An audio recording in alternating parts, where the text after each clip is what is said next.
Hey there, thank you so much for joining me today. Today I have another installation of the Struggle is Real series, which is my collaboration with my Los Angeles colleague Lesley Logan of Profitable Pilates. And today we're going to look at an exercise that is a real struggle, and there's a couple ways you can do it, so I'm going to show you the way that I like to do it. And that is the exercise that is the table done on the Wunda Chair. So let's get started. This exercise is very similar to a couple exercises that you can kind of relate it to, and I kind of find those exercises to be really a help. So I have a Gratz Wunda Chair. I have my springs set on one middle plus one bottom. That is my preferred 2 springs selection. You can also do this exercise, especially if you're new to this exercise, on one top plus one bottom, which will give you a little bit more support. And let's just look at what we're talking about. I'm going to start with my heels together and my toes apart, my hands on the back of the chair, and my bottom kind of close to the edge of the chair and the pedal up as much as it can be. So the goal here is that the pedal ultimately does not move. And if your pedal is already closed and all the way at the top, then your goal is that it never moves at all, it never pushes down at all as you get up into your position. But you'll see it might move. So I'm going to reach forward and I'm going to come up to my position. And then I'm going to close the pedal repeatedly as I get taller and taller in my center.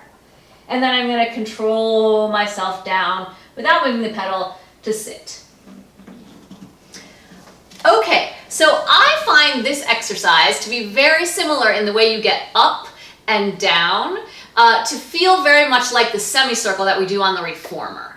And just my sort of pet peeve in this exercise, or not really my pet peeve, but I feel like something that to note when lifting the hips up, keep thinking that as you're lifting your hips up to make that nice tabletop shape, you want to really feel like that happens because the back of you gets longer, not because your hips push up in the air.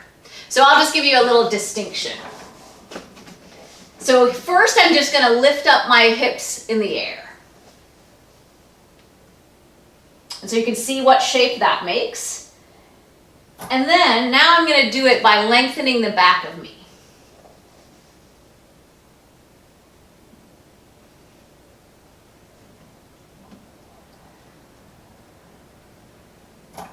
So I think it probably looks a little bit different. And then the back of you should be really on fire. And the front of you will get a nice stretch. And then I'm also semicircling my way down to finish. So that's tip number 1. Really lengthen your tailbone and reach forward as you come up, so that the back of you gets longer and you don't just push up into the hips. And ideally, and I'm probably not exactly in the perfect position, ideally when you're up in the exercise, you want to feel like your shoulder is right over your hand. And usually, the way we get into this exercise, myself included sometimes, usually the first thing we do is we go back here so that we can park on our arms to help lift our bottom up without putting the pedal down.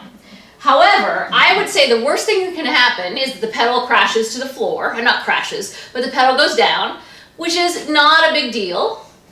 And I would suggest that you try to go forward, just like the semicircle. And if you're in the right position, you're going to feel like your feet are touching the back of your head when that pedal closes. And every time you're pumping so that you can augment the position that you're in. And you're taller and more decompressed in that back position. And then you're going to, again, push on your feet, semicircle yourself down. See, my pedal went down a little bit. Just notice, it's not a cardinal sin in Pilates that the pedal goes down.